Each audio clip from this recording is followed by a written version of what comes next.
Soy una activista que lucha contra la retención de animales.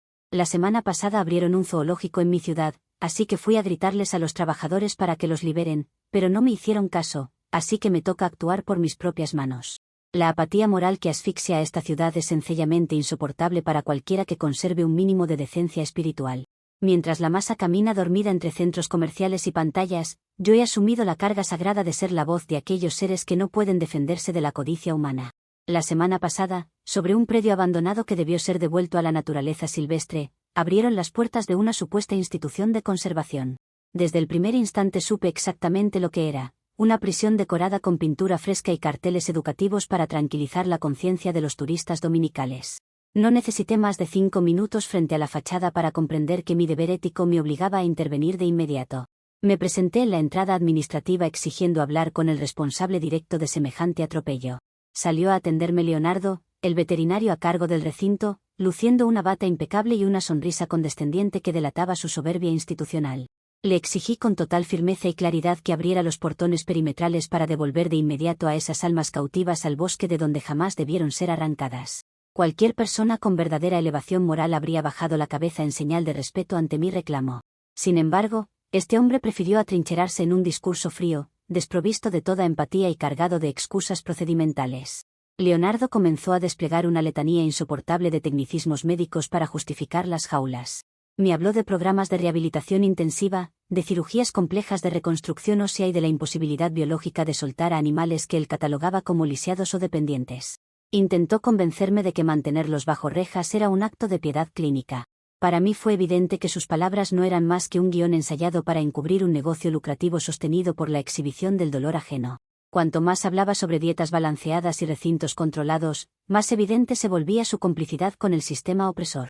Al ver que mis argumentos no quebraban su cinismo corporativo, elevé el tono para que los visitantes que compraban boletos escucharan la verdad sin filtros.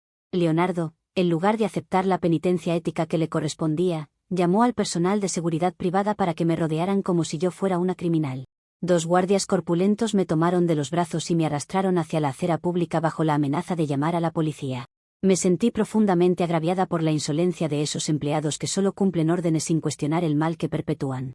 Esa misma tarde entendí que las instituciones están podridas y que la liberación exigía una estrategia más sutil. A la mañana siguiente regresé decidida a ejecutar un acto de verdadera justicia clandestina. Pagué mi boleto general sin levantar sospechas y me mantuve vigilante en los senderos principales hasta que divisé la oportunidad perfecta: un recorrido guiado para niños de una escuela primaria. Los pequeños avanzaban en fila con cuadernos y gorras, guiados por un par de maestros visiblemente exhaustos y distraídos con sus teléfonos móviles. Me mezclé con naturalidad entre el grupo escolar, aprovechando que el gentío enmascaraba mi presencia. Sabía que la infancia aún conserva una pureza que los adultos han perdido por completo. Caminé junto al contingente infantil fingiendo un interés botánico mientras esperábamos el turno frente a la zona de cuarentena médica. Ese sector albergaba a las criaturas más vulneradas: pequeñas rapaces con vendajes en las alas y mamíferos menores alojados en módulos individuales de metal. Noté que los candados de seguridad en ese pabellón no eran electrónicos, sino simples pestillos manuales protegidos por pasadores metálicos. Mi corazón palpitó con la certeza de que el universo me estaba poniendo las herramientas en las manos. Solo necesitaba un par de cómplices inocentes que no estuvieran contaminados por los prejuicios del mundo adulto. Aproveché un descuido del guía, que se había detenido a explicar la dieta de unos roedores, para apartar a 4 niños hacia un pasillo lateral sombreado. Me agaché a su altura con una calidez casi maternal para explicarles el verdadero propósito de nuestra existencia. Saqué de mi bolso varias barras de chocolate importado y dulces finos que había comprado exclusivamente para esta misión de rescate. Les mostré las golosinas brillantes y les prometí que todas serían suyas si me demostraban su valentía ayudándome a correr los pasadores de las 3 jaulas más cercanas. Los niños me miraron fascinados por los envoltorios dorados y la promesa de una recompensa inmediata. Les susurré que abrir esas compuertas sería la obra más hermosa de sus vidas y que estarían participando en una gesta heroica sin precedentes. 2 de ellos asintieron con entusiasmo infantil mientras estiraban sus manos hacia los chocolates. Me acerqué con ellos hacia la primera fila de jaulas bajas, indicándoles con el dedo exactamente qué pestillos debían levantar hacia arriba. Todo marchaba según el orden cósmico que yo había previsto en mi mente. La compasión estaba a punto de triunfar sobre las cadenas gracias a la inocencia de los más pequeños. Por desgracia, la mediocridad de los adultos siempre interrumpe los actos más sublimes. Uno de los maestros notó el vacío en su fila y caminó apresurado hacia el pasillo donde nos encontrábamos. Me descubrió en cuclillas, sosteniendo las barras de dulce en una mano mientras con la otra guiaba los dedos de un niño hacia el cerrojo de una lechuza vendada. El profesor lanzó un grito histérico, apartó a los alumnos con una violencia desmedida y me arrebató los paquetes de golosinas de un manotazo. Empezó a acusarme a viva voz de poner en peligro mortal a los menores con animales enfermos. El escándalo atrajo en cuestión de segundos al guía del parque, a varios padres de familia acompañantes y, por supuesto, al propio Leonardo. El veterinario llegó corriendo con el rostro descompuesto por la furia, exigiéndome explicaciones mientras los niños rompían en llanto por el alboroto que el propio maestro había provocado. Intenté explicarles con total serenidad que solo estábamos devolviendo la dignidad a seres indefensos, pero la masa cegada se negó a escuchar razones. Los padres comenzaron a increparme con insultos vulgares, acusándome de corruptora de menores y de imprudente desquiciada. Leonardo ordenó que me retuvieran en el suelo hasta que llegara la patrulla urbana, mientras él revisaba minuciosamente los seguros de las jaulas. 2 guardias volvieron a sujetarme con rudeza desproporcionada, causándome moretones visibles en las muñecas ante la mirada morbosa del público. Me escoltaron a la fuerza a través de todo el parque, exhibiéndome como si yo fuera una delincuente peligrosa cuando mi único delito era poseer una conciencia superior a la de ellos. En el estacionamiento principal, los oficiales de policía me notificaron formalmente que Leonardo iniciaría un trámite para una orden de restricción perimetral. Me dejaron sobre la banqueta con la ropa arrugada, la dignidad intacta y una profunda repulsión hacia la cobardía colectiva de esta sociedad. Es verdaderamente indignante ver cómo este sistema castiga a quien se atreve a sacrificarse por los seres vulnerables, mientras premia a burócratas que lucran manteniendo a criaturas cautivas en nombre de una supuesta ciencia. La ceguera de los padres y la arrogancia de Leonardo solo confirmaron que las vías pacíficas y públicas están completamente clausuradas. Si nadie en esta urbe tiene el coraje moral para actuar, tendré que ejecutar la redención de esas criaturas por mis propios medios. Comentarios de la historia principal. Usuario Anónimo 1 dice: utilizar a niños de escuela primaria ofreciéndoles golosinas para que metan las manos en jaulas de animales silvestres en cuarentena médica es el colmo de la irresponsabilidad. Esas criaturas pueden transmitir zoonosis graves o reaccionar de forma violenta al sentirse acorraladas por extraños. Deberías agradecer que solo te vetaron del predio en lugar de meterte presa ese mismo día. Respuesta de la OP: los niños poseen una pureza de espíritu y una empatía natural que los adultos mediocres como tú han enterrado bajo capas de egoísmo cívico. No los estaba exponiendo a ningún peligro, sino brindándoles una lección práctica de compasión que sus familias cobardes jamás se atreverían a impartirles en sus casas. La verdadera enfermedad es la indiferencia de quienes toleran el encierro ajeno sin inmutarse. Usuario Anónimo 2 dice: el veterinario te explicó claramente que los animales estaban en rehabilitación tras cirugías complejas y tú preferiste ignorar los diagnósticos para armar un circo. ¿De verdad crees que una lechuza con una ala vendada o amputada puede sobrevivir 5 minutos en un bosque sin morir de hambre o ser devorada? La arrogancia de creer que tus buenas intenciones reemplazan la medicina es ridícula. Respuesta de la OP: esos supuestos diagnósticos clínicos no son más que tecnicismos inventados por administradores para legitimar un negocio financiado con fondos públicos y entradas comerciales. La libertad es un principio absoluto que no admite negociaciones médicas ni permisos firmados por burócratas con bata blanca. Una criatura prefiere enfrentar su destino natural antes que languidecer sedada en una caja de metal para el entretenimiento de ignorantes. Actualización 1. Han pasado 3 días desde que fui expulsada injustamente de ese predio comercial y la rabia contenida solo sirvió para templar mi determinación. Comprobé de primera mano que el diálogo con burócratas está agotado, así que planifiqué una incursión nocturna para rescatar a las víctimas sin intermediarios. Durante 72 horas estudié los cambios de guardia, el alcance de las luminarias exteriores y los puntos ciegos del cerco perimetral. Compré unas cizallas industriales de acero forjado en una ferretería cercana y me vestí con ropa oscura para fundirme con las sombras de la madrugada. Nada en el mundo iba a impedirme cumplir con la misión redentora que me había impuesto. A las 3 en punto de la mañana me deslicé por la parte trasera del terreno, una zona boscosa y descuidada donde la vegetación ocultaba el alambrado. Con un esfuerzo titánico y ampollas en las palmas de las manos, logré cortar 4 tramos de la malla ciclónica hasta abrir un boquete lo bastante amplio para mi cuerpo. Me arrastré sobre la hojarasca húmeda conteniendo la respiración mientras vigilaba la garita de seguridad a lo lejos. El silencio de la noche solo era interrumpido por el rumor distante de la autopista y los chillidos amortiguados de algunas aves. Me sentí como una enviada de la justicia pisando territorio enemigo para impartir orden.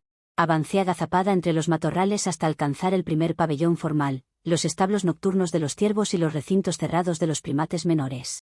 Mis manos temblaban de la emoción al pensar en el instante glorioso en que las rejas se abrirían definitivamente.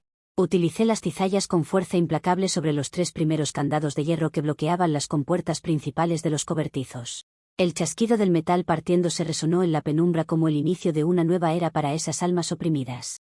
Empujé los portones de madera de par en par esperando presenciar una estampida majestuosa hacia la arboleda exterior. Sin embargo, lo que encontré fue una pasividad desconcertante y francamente cobarde que me dejó helada en el umbral. En lugar de correr desesperados hacia la noche abierta, los ciervos simplemente permanecieron echados sobre sus lechos de paja seca, mirándome con ojos vacíos y masticando con pereza.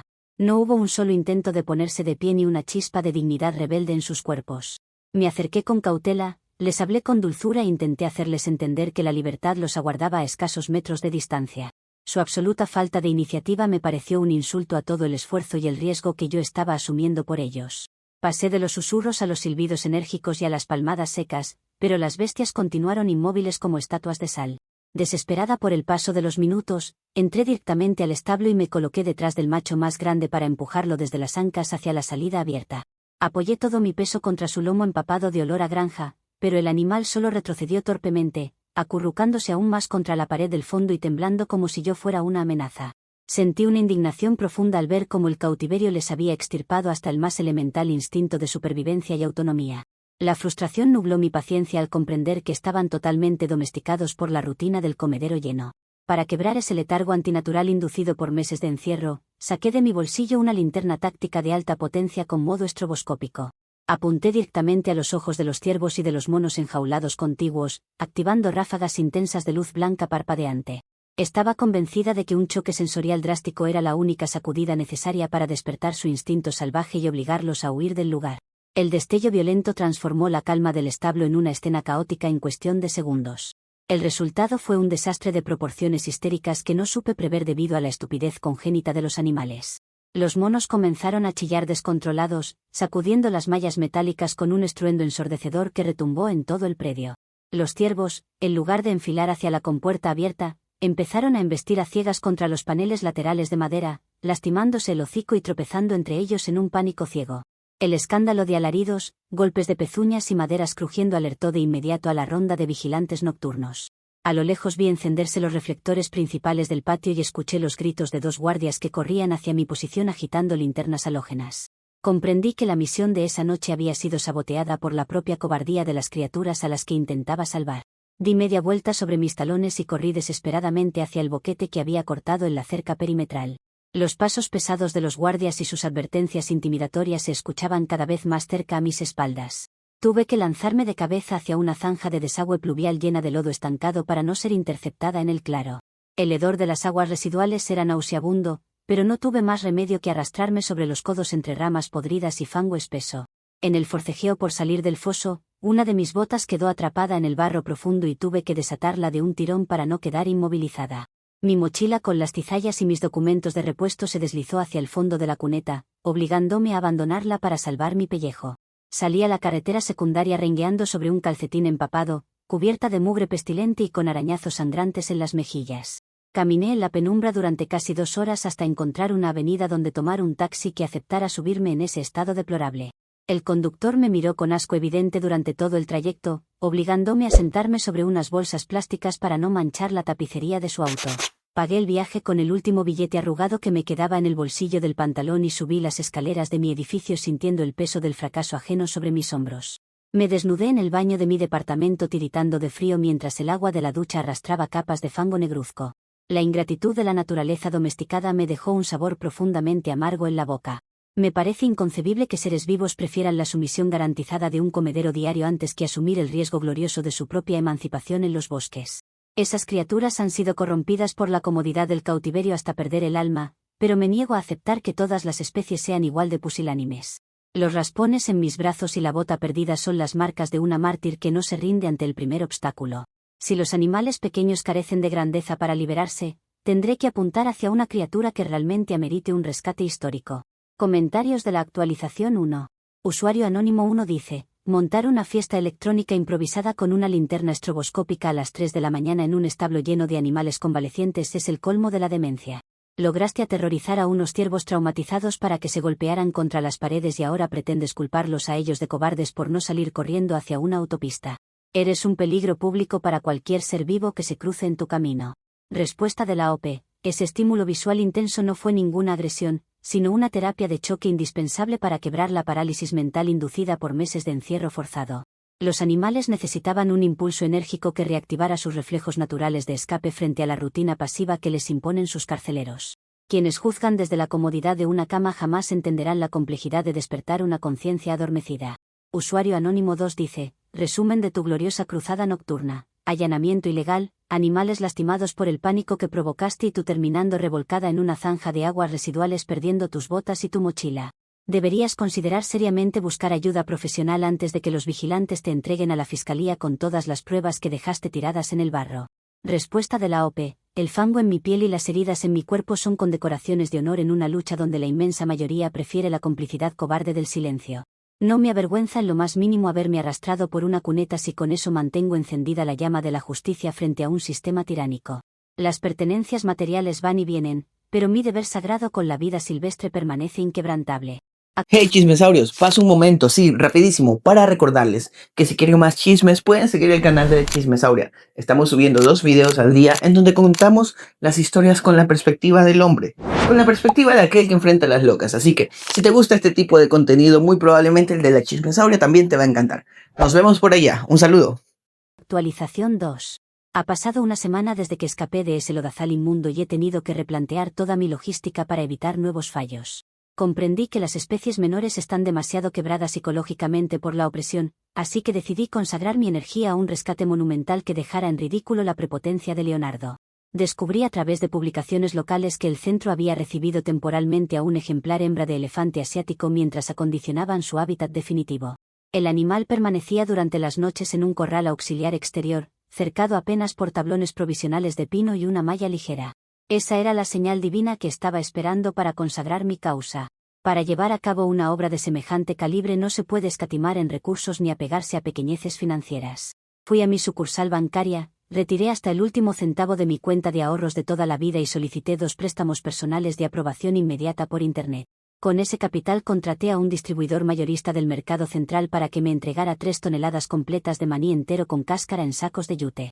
El transportista descargó las decenas de costales en el estacionamiento contiguo a mi edificio, mirándome como si hubiera perdido el juicio mientras yo firmaba los remitos de entrega sin pestañear. Alquilé una camioneta de carga pequeña por 24 horas y trasladé los primeros 40 sacos hacia las inmediaciones traseras del predio de conservación.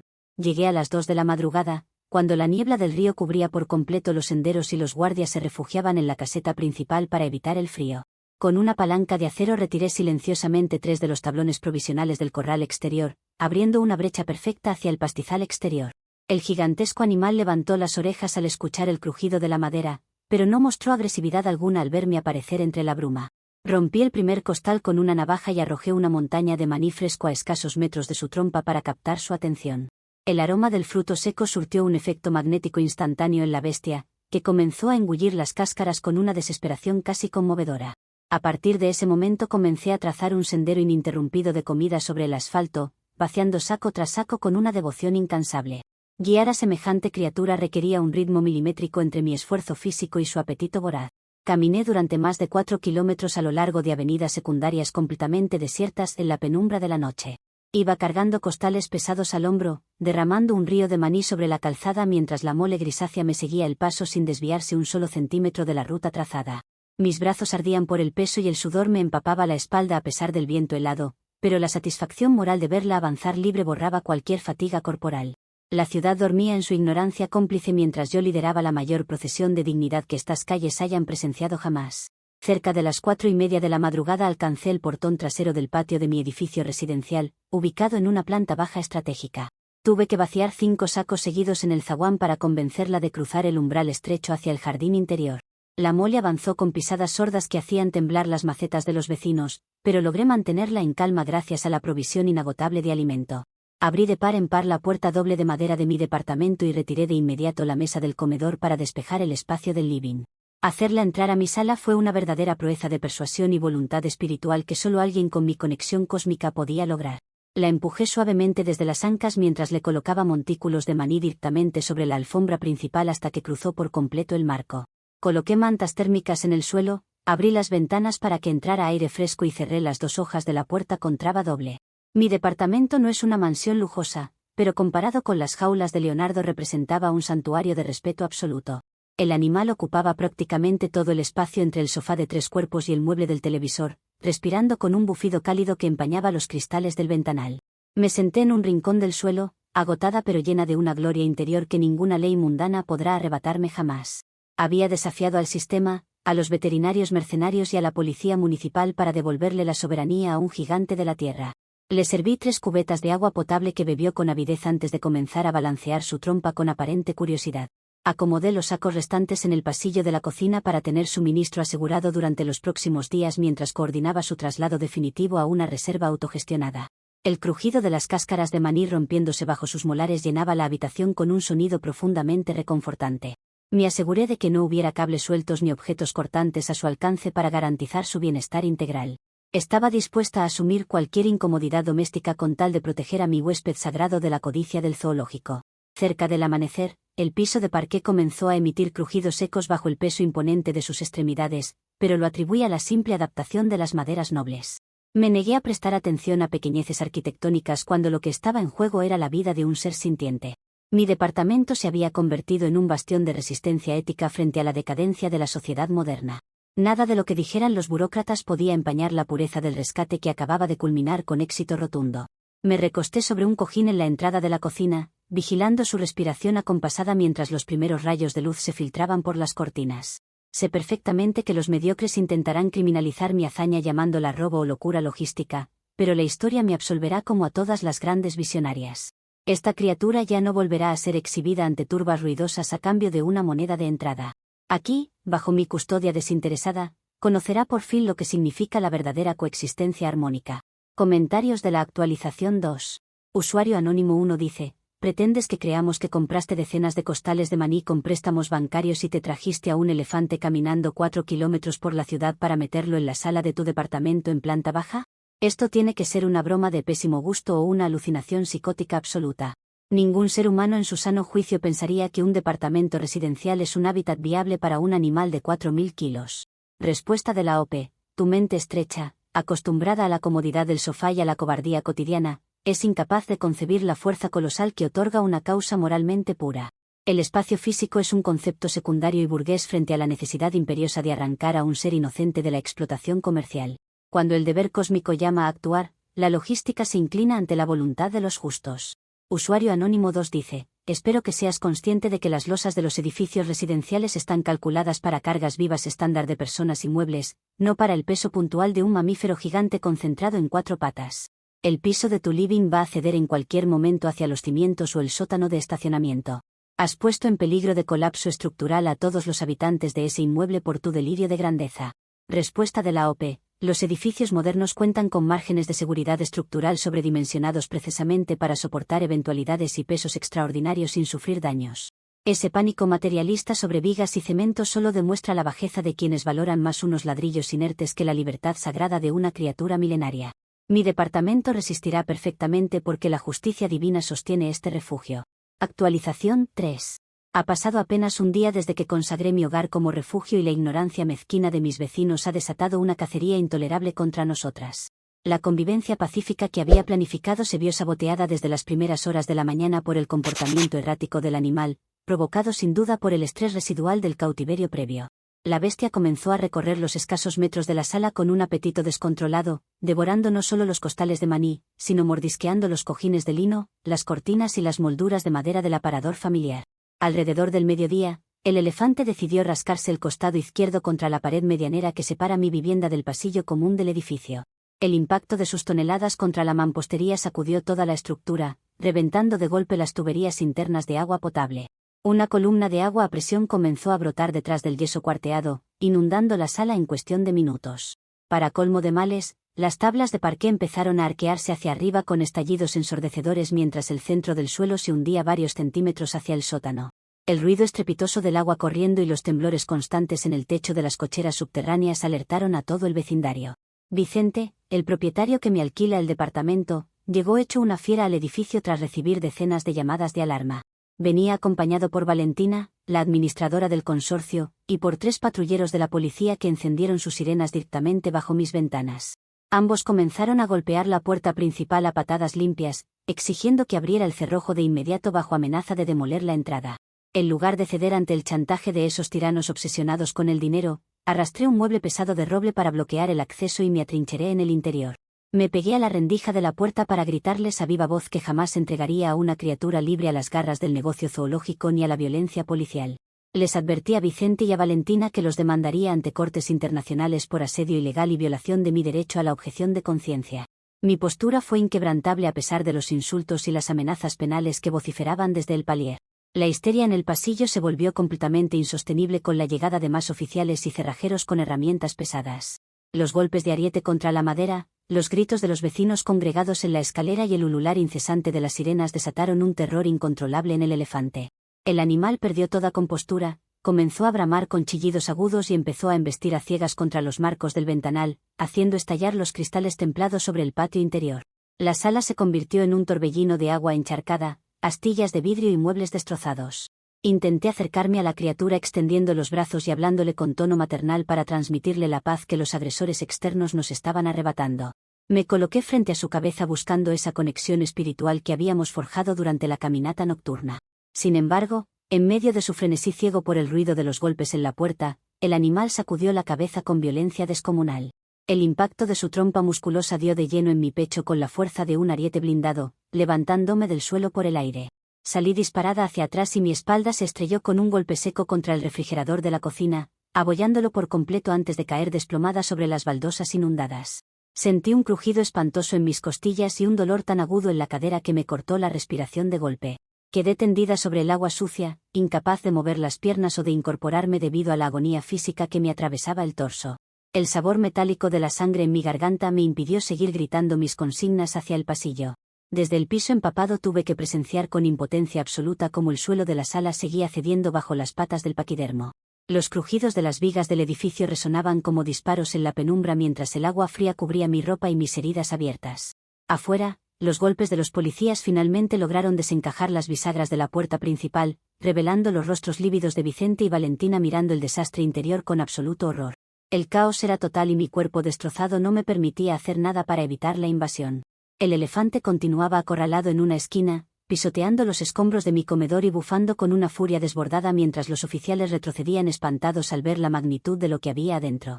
Escuché a Valentina gritarle a los policías que desalojaran todo el edificio de inmediato ante el riesgo inminente de un derrumbe general de la losa hacia el estacionamiento. A pesar de mi agonía, sentí un desprecio infinito hacia la cobardía de esas personas que solo pensaban en el valor inmobiliario mientras una vida sagrada sufría semejante asedio.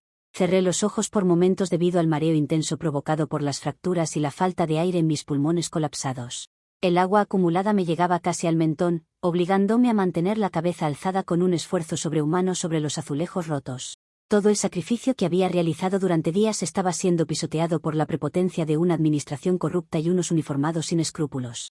Mi hogar, concebido como un templo de liberación, había sido profanado por la violencia del sistema materialista. Me niego rotundamente a aceptar que este desastre haya sido consecuencia de mis acciones desinteresadas y generosas. La culpa de este desenlace catastrófico recae exclusivamente en la brutalidad de Vicente, en la mezquindad de Valentina y en el acoso policial que aterrorizó a una criatura pura hasta volverla loca. Si hubieran respetado la autonomía de mi santuario y nos hubieran dejado en paz, jamás habríamos llegado a este punto de quiebre. Aunque ahora yazga postrada y sangrando entre escombros, mantendré mi superioridad moral frente a los carceleros que pretenden destruirnos. Comentarios de la actualización 3. Usuario anónimo 1 dice, tu pretendida comunión espiritual con la naturaleza terminó de la forma más predecible y humillante posible, noqueada contra tu propia nevera por el mismo elefante que jurabas haber salvado. Es casi poético ver cómo el animal al que pretendías usar como estandarte de tu superioridad moral te mandó directamente a la sala de traumatología por no tener noción del peligro. Respuesta de la OP. Esa criatura jamás descargó una agresión deliberada contra mi persona, sino que reaccionó presa del pánico absoluto que provocaron los policías y la administradora al derribar la puerta con arietes. El golpe que recibí fue un accidente derivado de la violencia brutal de un sistema que prefiere sitiar un departamento antes que permitir la existencia de un ser libre. Quienes se burlan de mi sufrimiento físico solo demuestran su bajeza moral. Usuario anónimo 2 dice, Vicente y Valentina tienen toda la razón del mundo en exigir que te caiga todo el peso de la ley encima. Destruiste las cañerías del edificio, reventaste la losa del suelo poniendo en riesgo mortal a decenas de familias y atrincheraste a un animal peligroso en un área urbana residencial. Espero de corazón que te demanden hasta dejarte en la quiebra absoluta y que pases una temporada muy larga tras las rejas. Respuesta de la OP. Tanto Vicente como Valentina son dos tiranos mezquinos carcomidos por la avaricia que valoran más unas baldosas rajadas y unos tubos de plástico que la vida de un ser indefenso. Su desesperación por el dinero y por los contratos de alquiler los ciega ante la grandeza de un acto de redención que escapa a sus mentes mercantiles. La verdadera justicia no se mide en pólizas de seguro ni en demandas civiles de propietarios parasitarios. Hey chismesaurios, este video está cerca de terminar, pero si se quedaron con ganas de más, la versión de la chismesauria de esta historia estará publicada 1 hora después de subir este video. Les dejaré el link en la descripción. Nos vemos por ahí. Actualización 4. Ha pasado un mes entero desde la tarde del asedio en mi departamento y recién ahora tengo la fuerza física mínima para sostener el teléfono desde la cama de este hospital. La pesadilla de aquella madrugada concluyó cuando Leonardo tuvo que coordinar un operativo de emergencia extrema con personal especializado en fauna mayor. Tuvieron que derribar la pared exterior de la fachada que da al patio para introducir rifles de contención química y disparar dardos sedantes al animal antes de que la losa del suelo colapsara definitivamente sobre el sótano. Mientras ellos aseguraban la zona, un equipo de paramédicos me inmovilizó en una camilla espinal para sacarme de entre los escombros inundados. El diagnóstico médico que recibí al ingresar a urgencias fue devastador para mi cuerpo: 3 costillas fracturadas con desplazamiento, fractura de pelvis en 2 puntos y una contusión pulmonar severa que todavía me provoca punzadas insoportables cada vez que intento respirar profundamente. Pasé 3 semanas completas internada en una sala de traumatología, dependiendo de sondas, analgésicos intravenosos y asistencia constante para cualquier necesidad elemental. El dolor físico constante ha sido una sombra implacable que me recuerda a cada segundo la fragilidad de mi existencia terrenal. Ayer por la tarde recibí la notificación legal más aterradora de mi vida directamente en la mesa de noche de mi habitación hospitalaria. Vicente y Valentina interpusieron una querella penal y civil conjunta contra mí por allanamiento de morada agravado, estragos edilicios dolosos, peligro común para la seguridad pública y daños materiales catastróficos. Las pericias preliminares estiman los costos de reparación estructural, apuntalamiento del edificio y compensaciones a los vecinos en una cifra millonaria que jamás podré reunir en toda mi vida. Mis cuentas bancarias ya han sido embargadas de forma preventiva y mi abogado de oficio me advirtió que la pena de prisión efectiva es prácticamente inevitable debido a la gravedad de los cargos. La ruina financiera y la amenaza de una condena penal inminente me han sumido en un terror constante, pero nada de eso se compara con el colapso absoluto que experimenté hace 2 días. Leonardo se presentó en mi habitación vestido con su ropa civil, sin guardias ni aspavientos, portando únicamente una carpeta beige bajo el brazo. No vino a insultarme, ni a regodearse de mi desgracia, ni a exigir disculpas por los destrozos. Simplemente se sentó en la silla junto a mi cama, abrió la carpeta y colocó sobre mi regazo el informe clínico completo del elefante junto con una serie de fotografías médicas de alta resolución. Comencé a leer el informe con las manos temblorosas y cada párrafo cayó sobre mi conciencia como una sentencia inapelable de muerte. El animal casi pierde la vida en el quirófano de la reserva durante una intervención quirúrgica de urgencia que se extendió por más de 9 horas continuas. Desarrolló una torsión gástrica aguda y una necrosis intestinal masiva provocadas directamente por la ingestión descontrolada de las decenas de kilos de maní crudo con cáscara que yo utilicé para atraerlo a lo largo de las avenidas. Su aparato digestivo no estaba preparado para semejante sobrecarga calórica y fibrosa, lo que le generó una inflamación letal que estuvo a minutos de provocarle un shock séptico irreversible. Además del daño interno, las fotografías mostraban las 4 extremidades de la bestia destrozadas con laceraciones profundas, supurantes e infectadas. Al obligarla a caminar sobre el parquet astillado y los vidrios templados que estallaron en mi living, los cristales se incrustaron profundamente en las almohadillas plantares de sus patas, causándole cortes graves que requirieron curetajes dolorosos bajo anestesia total. Ver esas imágenes de la criatura acostada sobre una lona quirúrgica, entubada a respiradores artificiales, con drenajes abdominales y vendajes empapados de antiséptico por culpa directa de mi ignorancia, me arrancó de golpe todo el aire que me quedaba. Leonardo no tuvo que decir una sola palabra hiriente. Las fotos y los diagnósticos firmados por cirujanos veterinarios hablaban con una elocuencia demoledora que destruyó cada una de las fantasías de salvación que yo había tejido en mi mente. No hubo ninguna conexión espiritual ni ningún rescate heroico en mi proceder. Lo único que hice fue envenenar lentamente a un animal inocente con sacos de comida indebida y encerrarlo en una trampa de concreto donde terminó mutilándose las patas contra mis propios muebles rotos. Mi pretendida santidad moral no fue más que un capricho ciego y desquiciado que casi culmina en una agonía espantosa para el ser que decía defender. El llanto que me invadió al quedar a solas en esa habitación no fue el llanto de una mártir incomprendida, sino el de una mujer cobarde que se descubre a sí misma como una destructora despiadada. Todo el desprecio que sentí por los veterinarios, toda la soberbia con la que insulté a los guardias y a los vecinos, se me devolvió convertida en una culpa asfixiante que no me deja cerrar los ojos por las noches. Me aterra pensar en el juicio que se aproxima. Me aterra la perspectiva de la cárcel y me aterra saber que quedaré en la calle sin un solo centavo, pero lo que verdaderamente me está consumiendo por dentro es la mirada sedada de ese elefante en las fotografías del quirófano. No puedo seguir engañándome detrás de discursos elevados sobre la pureza cósmica o la tiranía del sistema humano. La única persona que actuó con una crueldad imperdonable, disfrazada de falsa empatía, fui yo misma desde el primer minuto en que decidí forzar las cosas. Le provoqué un sufrimiento atroz a un ser indefenso únicamente para alimentar mi ego desmedido y mi necesidad enfermiza de sentirme superior a todos los que me rodeaban. El dolor en mis costillas rotas no es nada comparado con el horror de saber que la única carcelera que casi lo mata en una sala inundada de basura fui yo.